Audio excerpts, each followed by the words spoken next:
First second part भी आप देखिए, और ये भी जो पार्ट है वो आप स्किप करके ना देखिए। अगर किसी की भी आप अगर स्टोरी देख रहे हो तो स्किप करके ना देखें, क्योंकि अगर आप स्किप करोगे तो आपको कुछ भी नहीं पता चलेगा कि एग्जैक्टली हुआ क्या था।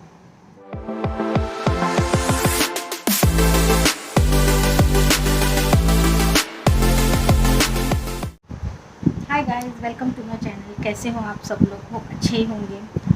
तो आज का वीडियो जो है वो हिंदी में होने वाला है। इसलिए वो हिंदी में होने वाला है क्योंकि आज का जो वीडियो है वो है मेरी लव स्टोरी का थर्ड पार्ट। और मुझे लगता है ये जो थर्ड पार्ट है ये मैं शायद 1 महीने के बाद डाल रही हूँ। बहुत ज़्यादा लेट हो गया, तो शायद जिन्होंने फर्स्ट सेकेंड पार्ट देखा होगा तो वो थोड़ा भूल भी गए होंगे कि एग्जैक्टली हुआ क्या था। तो इसलिए जो भी ये मेरा आज थर्ड पार्ट देखेंगे तो प्लीज़ अगर उन्हें नहीं समझ में आएगा तो थोड़ा बहुत जाके वो फर्स्ट सेकंड पार्ट भी आप देखिए, और ये भी जो पार्ट है वो आप स्किप करके ना देखें। अगर किसी की भी आप अगर स्टोरी देख रहे हो तो स्किप करके ना देखें, क्योंकि अगर आप स्किप करोगे तो आपको कुछ भी नहीं पता चलेगा कि एग्जैक्टली हुआ क्या था।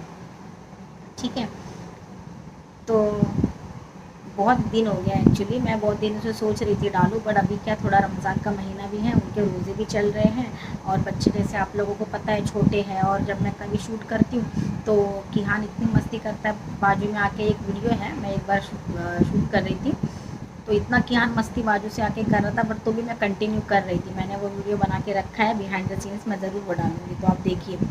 तो कैसा ना, कोई उनके पास चाहिए, अब वो इतना छोटा है कि अगर मैं उसे बोलूँ कि एक जगह बैठ जाए, यहाँ से उठना नहीं, तो उसे नहीं समझ में आता। मैं जैसे कुछ करने जाती हूँ तो वो जानबूझ के वहाँ पे आके मुझे परेशान करता है, इसलिए भी पॉसिबल नहीं हो पा रहा था।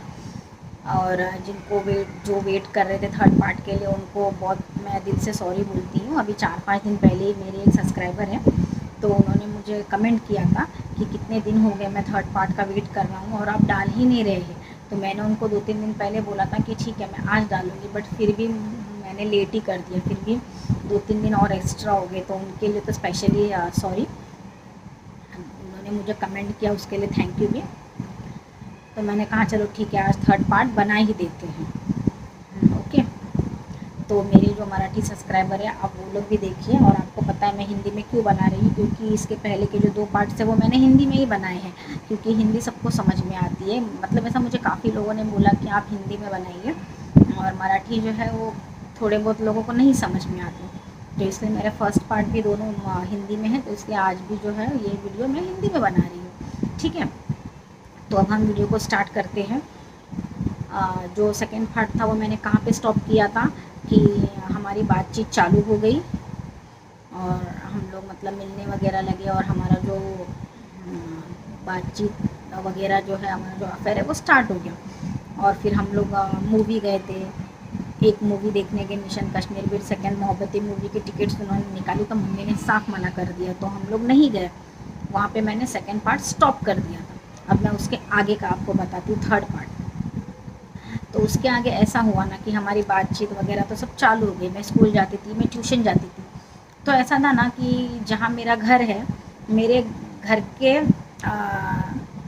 सामने से जाएंगे, मतलब मेरा घर पहले आता है, उनका घर बाद में आता है, तो उनके घर को जाने का रास्ता मेरे घर के सामने से निकलता है। मेरे घर के सामने से वो जाएंगे तो उनका घर आता है, ऐसा था। तो मिलना वगैरह ऐसा कुछ ज़्यादा नहीं था, जैसे आजकल के जनरेशन में होता है कि रेडी होके गए, मूवी देखने गए, या किसी होटल में जाके खाना खाए, या 1-2 घंटा मिल के, ऐसा कुछ नहीं था हमारा मिलना। मतलब कैसा था, जैसे कहीं खड़े होके 10 मिनट बात कर लिए ना, तो अरे हाँ मिल के आ गए, ऐसा था।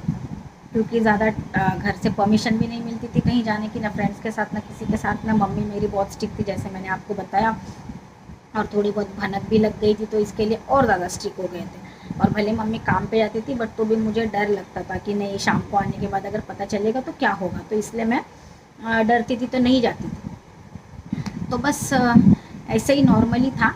वो मेरे दरवाजे से गुजरते थे तो बस मुझे देखते थे, या मैं उन्हें देखती थी। और फ़ोन पे बात अगर करनी होगी तो रोज़ तो नहीं, लेकिन 3 दिन बाद, 4 दिन बाद, वो टाइम पे 1 रुपये की बात होती थी, 1 कॉइन, 2 कॉइन, 3 कॉइन में, जो भी पीसों में जाके बात करेंगे, तो उतना ही 2-3 कॉइन्स का जाके बात कर लो 2-4 दिन में एक बार।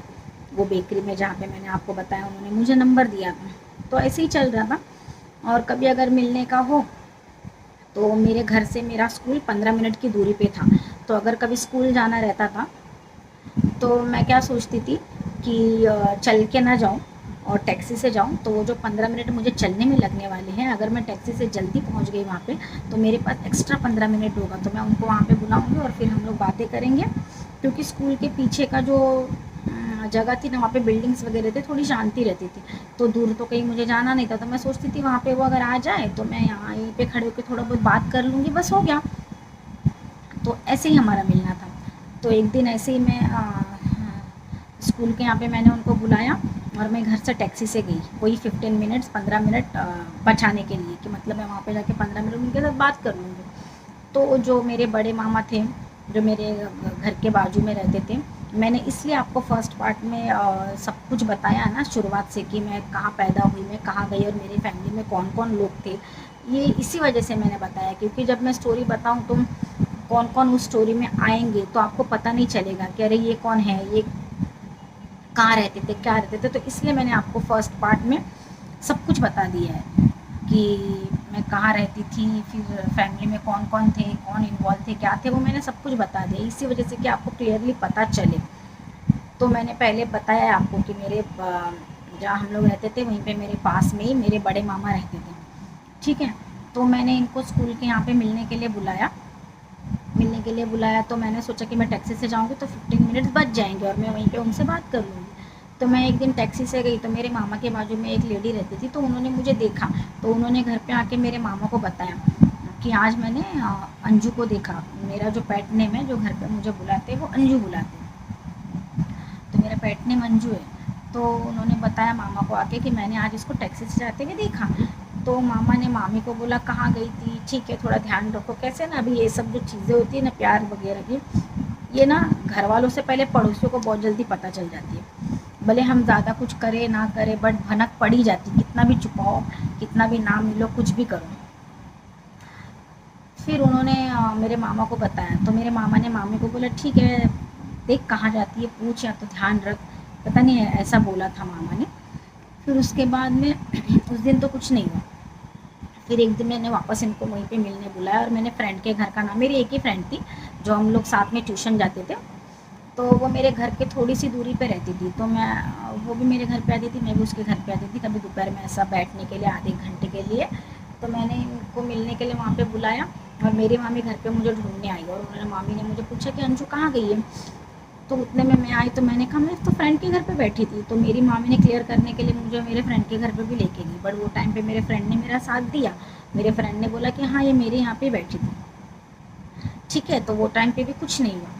फिर उसके बाद ऐसे ही बस कभी फ़ोन पे बात, कभी आते जाते देखना, यही सब नॉर्मल था। ज़्यादा मतलब ज़्यादा कुछ नहीं था कि मतलब बहुत ज़्यादा कुछ हम लोग ने किया, ऐसा कुछ भी नहीं था, सब कुछ नॉर्मल था। फिर उसके बाद वापस मैंने उनको एक बार स्कूल के यहाँ पे मिलने के लिए बुलाया, क्योंकि वही एक बहाना था और कुछ भी नहीं था, कहीं जाना आना तो अलाउड ही नहीं था। तो वापस मैंने उनको वहाँ पे बुलाया, तो वापस वो जो लेडी थी ना, उसने मुझे वापस देख लिया। बोलते हैं ना कि जब प्यार में इंसान होता है ना, तो पक्का कोई ना कोई पहचान का देख ही लेता है। और अभी शादी हो गई तो अभी जल्दी कहीं जाओ तो कोई नहीं मिलता पहचान का, बट वो टाइम पे ऐसा था कि कितना भी अगर सोचे कि कोई ना देखे, कोई ना देखे, लेकिन अगर 5 मिनट के लिए भी कहीं खड़े होकर बात करो तो पक्का कोई ना कोई पहचान का देख ही लेता था। तो उसने देख लिया और मेरे मामा को आके बता दिया। तो मेरे मामा को आके बता दिया, तो मेरे मामा को ऑलरेडी डाउट भी था, तो उसने शायद पूरा क्लियर कुछ किया होगा, पता लगाया होगा। फिर मेरा मामा घर पे आया इवनिंग में, जब मेरी मम्मी काम पे से घर पे आ गई, तो मेरा मामा घर पे आया। घर पे आने के बाद में मम्मी को बोला कि आज इसको पूछे कहाँ गई थी टैक्सी से। अब मुझे तो बहुत डर लग गया कि पक्का ऑलरेडी मामा को डाउट था, और आज मामा तो इतना कॉन्फिडेंटली आके बोल रहा है, तो मामा को सब कुछ पता चल गया लगता है। तो मैं डर गई। तो मैंने कुछ बोला तो नहीं, मैंने बोला कहाँ, मैं कहीं नहीं गई थी। ऐसा मैंने थोड़ा बोलने की कोशिश की कि शायद चुप जाए बात। तो मामा ने सीधा क्लियरली सब कुछ मम्मी को बता दिया, मम्मी को सब कुछ बता दिया। तो जैसे आपको मैंने बताया था कि मुझे पापा है नहीं, चाचा भी एक्सपायर हो गए थे, तो कोई था नहीं, तो मम्मी सब कुछ मामा लोगों को ही समझती थी कि ठीक है, वो अगर वो कुछ भी सोचेंगे मेरे बच्चों के लिए तो अच्छा ही सोचेंगे, तो ज़्यादा बोलती नहीं थी। जबकि मेरी मम्मी सबसे बड़ी है, मेरे मामा छोटे थे। मेरी मम्मी अपने भाई बहनों में सबसे बड़ी है, और मेरे मामा लोग मम्मी से छोटे हैं। तो मामा ने मम्मी को सब बता दिया। फिर उसके बाद में मामा ने मुझे बहुत मारा, मतलब कोई बड़ी बात नहीं थी, हार्डली हम लोगों को बातचीत करके अफेयर स्टार्ट होके 1 ही महीना हुआ था, ऐसा भी नहीं कि 1 साल हुआ था या 4-5 महीना हुआ था, या हम लोग ने बहुत कुछ ज़्यादा मिलना स्टार्ट कर लिया था या बाहर जाना स्टार्ट कर लिया था, तो ठीक है उससे उसकी वजह से इतना बड़ा इशू हुआ। नहीं, हार्डली 1 ही महीना हुआ था। तो मामा ने मुझे समझाया नहीं, कुछ नहीं कि मतलब ऐसा नहीं करते या गलत है या वगैरह। मतलब बिल्कुल भी मामा को ऐसा नहीं लगा कि छोटी सी उम्र है, 15-16 साल की उम्र है, गलती हो जाती है तो मुझे समझाना चाहिए। बट नहीं, मुझे मामा ने समझाया नहीं, और मुझे मामा ने उस वक्त बहुत मारा, बहुत मारा। और मम्मी ने भी ज़्यादा कुछ बीच में बोला नहीं कि ठीक है मत मारो या कुछ और वगैरह। फिर मेरी दादी आई, दादी बाजू में ही रहते थे, तो मेरी दादी ने आके बोला कि ठीक है बस हो गया, अभी हमारी बेटी, हम लोग देख लेंगे क्या करना है, ठीक है। फिर ये हो जाने के बाद में मेरे मामा ने क्या किया, मेरे जो छोटे मामा थे जो गांव में रहते थे, उनको बुला लिया मुंबई में, उनको मुंबई में बुला लिया, और मेरे छोटे मामा को कहा कि अभी तू इसको गांव लेके जा। एकदम सडनली, मीन्स आज रात को आके बोल दिया, और कल मॉर्निंग में मेरे मामा को बुला के, हमारे गांव से यहाँ पे आने के लिए रात का ही टाइम लगता है, सिर्फ 6-7 घंटे बस। तो मेरे छोटे मामा आए मुझे लेने के लिए। अब एकदम सडनली, मतलब मुझे पता भी नहीं था कि घर पे पता चलेगा और मुझे सडनली गांव भेजा जाएगा, ये कुछ भी नहीं था। तो मुझे बहुत टेंशन आ गया, और वो टाइम पे कैसे मोबाइल वगैरह थे नहीं कि मैं उनको जाके मैसेज दूँ या किसी के मोबाइल से मैं उनको बताऊं कि मैं गांव जा रही हूँ या घर पे ऐसा कुछ हुआ, ऐसा तो कुछ था नहीं, मोबाइल फ़ोन वगैरह कुछ नहीं था। अब मैं क्या करूँ। और इतना सब इशू इस वजह से हुआ कि बस रिलीजन डिफरेंस थे हमारे, इसके वजह से इतना बड़ा इशू हुआ था। जबकि ऐसा कोई बड़ी बात नहीं थी, नॉर्मल बात थी, समझा भी देते थे तो शायद कुछ हो जाता था, बट किसी ने समझाया नहीं, और मामा ने भी बहुत बड़ा इशू कर दिया। फिर छोटे मामा गांव से आए मुझे लेने के लिए, और मुझे गांव लेके चले गए। गांव लेके चले गए तो छोटे मामा के गांव में मेरे छोटे मामा, छोटे मामा की जस्ट शादी हुई थी, न्यूली मैरिड हुई थी उनकी। तो गांव में मेरे छोटे मामा, मामी और नाना जी, नानी नहीं थी मेरे, नानी एक्सपायर हो गए थे, तो ये 3 लोग ही रहते थे। तो छोटा मामा आके मुझे गांव लेके चला गया, तो अब मैं उनके साथ में गांव में रहने लगी। तो वो टाइम पे मोबाइल फ़ोन नहीं मेरे हस्बैंड के पास, मेरे पास भी नहीं, मतलब मोबाइल फ़ोन थे ही नहीं वो टाइम पे, लैंडलाइन ही थे। तो मैं मतलब ना उनको कुछ बता पाई कि ऐसा मेरे साथ में हुआ है, ना उनको कहाँ से पता चलेगा कि अरे इसके घर में अचानक में इतना बड़ा इशू हो गया। कुछ दोनों में से किसी को कुछ भी नहीं पता। अब मैं गांव गई तो मैं गांव में जाके भी एकदम टेंशन में रहने लगी, आप समझ सकते हो ना। अभी आजकल तो मोबाइल फ़ोन है, यूट्यूब है, हम काफ़ी कुछ यूट्यूब पे देख सकते हैं, थोड़ा अपना टाइम पास कर सकते हैं। मोबाइल है तो किसी से बात कर सकते हैं, व्हाट्सअप में चैट कर सकते हैं, पर उस टाइम पे ऐसा कुछ भी नहीं था। और एकदम अचानक में मुझे गांव भेज दिया गया। अब आप मुंबई में रहते हो, अचानक में गांव भेज दिया तो आपको बिल्कुल भी अच्छा नहीं लगेगा, और ये सब ऐसे सिचुएशन में।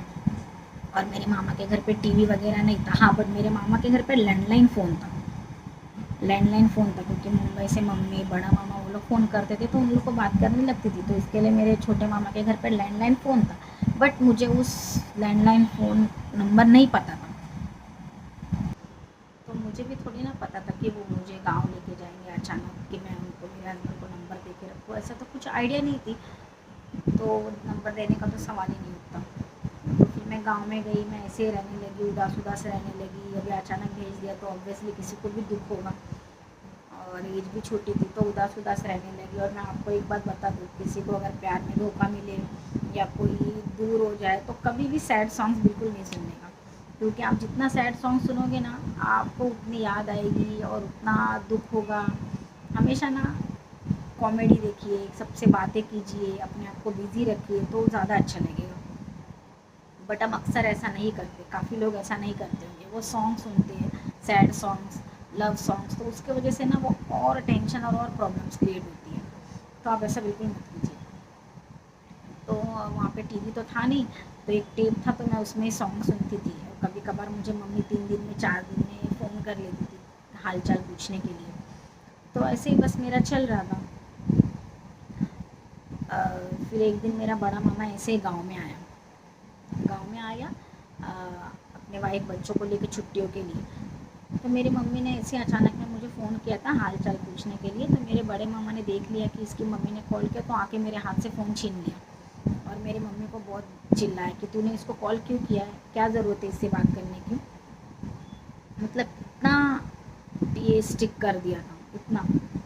तो मुझे बहुत दुख हुआ, मेरे मम्मी से भी बात करने नहीं दिया, मैं बहुत रोई, समझ में नहीं आ रहा था वो टाइम पे क्या करूँ, एकदम ऐसे अकेली हो गई थी, बिल्कुल भी समझ में नहीं आ रहा था। फिर उसके बाद में बड़ा मामा मुंबई चला आया, फिर मैं छोटे मामा के साथ मैं गाँव में ही रह रही थी, मुझे लेके नहीं आए मुंबई।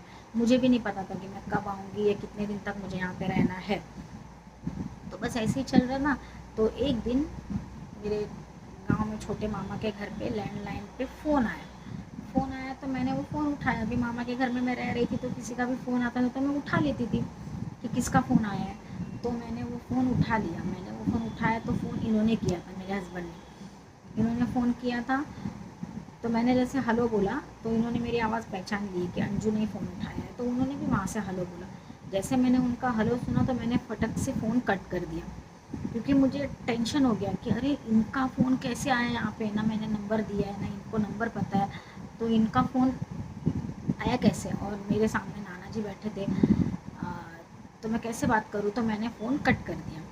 फ़ोन कट कर दिया तो इन्होंने वापस फ़ोन किया। इन्होंने वापस फ़ोन किया तो मैंने धीरे धीरे इनसे थोड़ी सी बात की। मेरे नाना जी मतलब उनका ध्यान नहीं था, वो दूसरे रूम में बैठे थे, तो मैंने धीरे धीरे थोड़ा सा उनसे बात की। तो उन्होंने मुझे बोला हाँ मैंने नंबर निकाला है कहीं ना कहीं से, अब मुझे आज तक नहीं पता चला कि उनको एग्जैक्टली नंबर दिया किसने। तो मैंने कहा अच्छा ठीक है। तो उन्होंने मुझे ना जहाँ पे वो ऑफिस में काम करते थे उन्होंने मुझे वो नंबर दिया, और उन्होंने कहा अगर कभी घर में मामी मामा नाना जी अगर कोई नहीं रहेंगे, अगर तुझे टाइम मिलेगा तो तू मुझे इस नंबर पे कॉल करना, मैं अगर ऑफिस में रहूँगा तो मैं बात करूँगा। तो मैंने कहा ठीक है। और उन्होंने कहा मैं भी कभी कभार फ़ोन कर लिया करूँगा तो फ़ोन उठाना, और अगर घर पे कोई ना रहे तो बात करना। तो मैंने कहा ठीक है। तो ऐसा हमारा वापस चालू हो गया। ओके। तो वो फ़ोन करते थे कभी, या तो कभी घर पे कोई नहीं रहता था तो मैं उनके ऑफिस में कॉल कर लेती थी, तो ऐसे हमारी बातचीत हो रही थी, 1 महीने तक ऐसी बातचीत चल रही थी। तो एक दिन मेरी छोटी मामी को पता चल गया कि मुंबई से फ़ोन आता है। तो मामी ने मुझे पूछा तो मैंने भी फ्रैंकली मामी को सब बता दिया कि हाँ मामी ऐसा ऐसा फ़ोन आता है और मैंने बात किया है ये वो।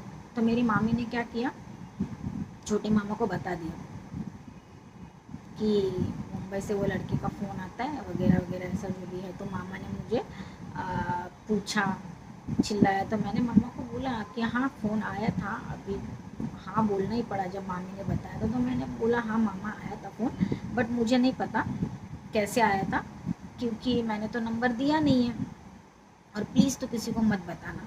बट मेरे छोटे मामा ने मुंबई में कॉल करके मेरे बड़े मामा को बता दिया कि वो लड़के ने गांव में फ़ोन किया था। अब बताने के बाद में फिर मेरे बड़े मामा ने मुझे कॉल किया और इतना सुनाया कि नहीं तूने ही नंबर दिया होगा, ऐसे कैसे हो सकता है कि वो कॉल करेगा, तूने आते हुए नंबर दिया होगा, ये वो बहुत बहुत कुछ बोला। तो मुझे बहुत टेंशन हो गया कि मैंने तो नंबर दिया ही नहीं, क्योंकि मुझे मामा के घर का नंबर याद ही नहीं था, इतना बड़ा एसटीडी नंबर मुझे याद ही नहीं था। और दूसरी बात मुझे पता ही नहीं था कि अचानक मुझे गाँव भेजा जाएगा, तो मैं नंबर दे के क्यों रखूँगी।